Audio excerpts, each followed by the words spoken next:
What is going on, everyone? Today I am going to show you around a 1956 Mercedes-Benz 300SL Gullwing. The 300SL is a very important piece of sports car history, as it was the first production car to feature a fuel-injected engine. It was the first serially produced car built by a foreign manufacturer specifically for the American market, the first production car to come with the now iconic Gullwing doors, and of course its amazing racing pedigree and the value they've now come to enjoy, with any running 300SL costing more than $1 million today. It is an absolutely incredible car to see in person, so let's take a look at this amazing machine.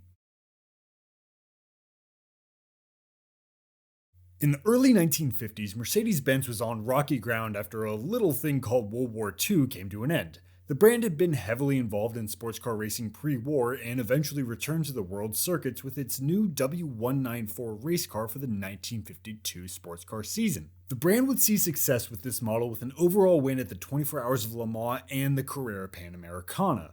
This racing success led New York-based Mercedes-Benz importer at the time, Max Hoffman, to request the factory build a special production of road-legal sports cars for his dealers to sell in the booming post-war American car market. Hoffman placed an order of 1,000 of these new 300SL cars, Mercedes code W198, and had it unveiled at the 1954 New York International Auto Show, drumming up a large amount of excitement around this new model.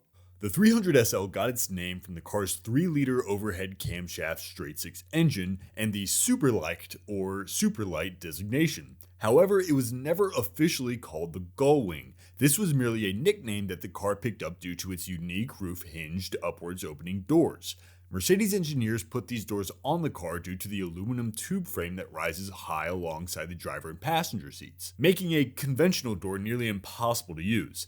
The Gullwing doors provide a greater area of egress in and out of the car while also giving the 300SL a standout look.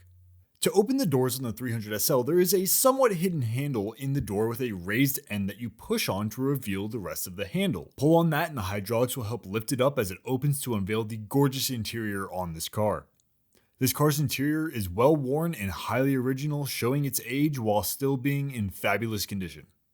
The 300SL has a 4-speed all-synchro H-pattern manual gearbox with this very tall gear stick to be as close to the steering wheel as possible, allowing for quick shifts. Looking at the gauge cluster, your main focus is on the large tachometer on your center left with a red line at 6,000 RPM and a speedometer at center right maxing out at 160 miles per hour. Other gauges in front of the driver include your fuel gauge, your oil pressure, your oil temp, and even a manual clock in the center of the dash. The dashboard can be a bit hectic with all of the gauges and switches, but it is laid out beautifully and has a very classy appearance. I tried pressing down on the horn to see what that would sound like, but sadly I didn't have any luck. The parking brake is located on the bottom left of the driver's side footwell and honestly looks rather crude given the amount of detail that the rest of the interior has. Behind the seats you have a sizable amount of storage space, which many 300SLs use to carry fitted luggage as they were often used as touring cars. At the top of the rear cargo area, there is actually an air outlet, which if you look at it from the outside, you can see exits out of 2 vents at the back of the roof of the car. Both seats have this minor bucket style with plenty of cushion, and they are adjustable as they're on a rail system, and they are adjustable with this little knob here just below the cushion.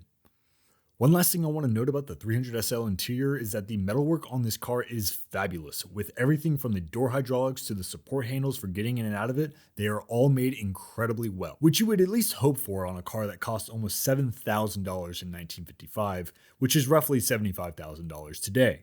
Now let's take a look at the engine.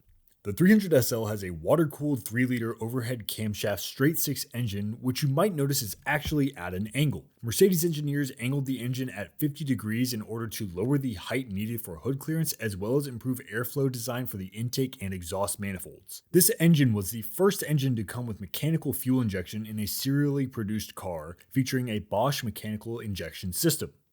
This fuel-injected setup actually increased the horsepower of the production 300SLs over the carbureted race cars from 175 horsepower up to 215 horsepower.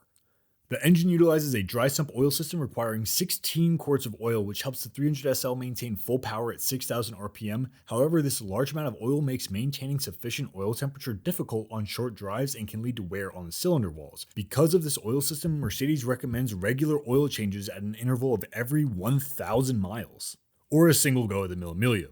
Overall, it's an engine that has proved its worth on both the racetrack and the street, and thus gained the respect of car collectors all around the world.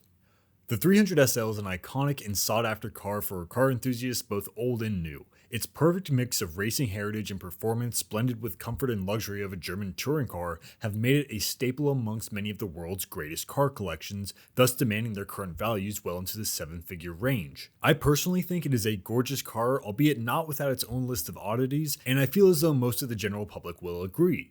This car easily makes the top 100 list of historic vehicles made in the last 100 years, and I see that reputation continuing to last a very long time. It's the perfect mix of unique and cultured, while still being dangerous enough to have fun with. So if you have a spare $1 million lying around wondering what to spend it on, I would say add a 300SL to that list, and hopefully you'll get to enjoy this amazing piece of machinery.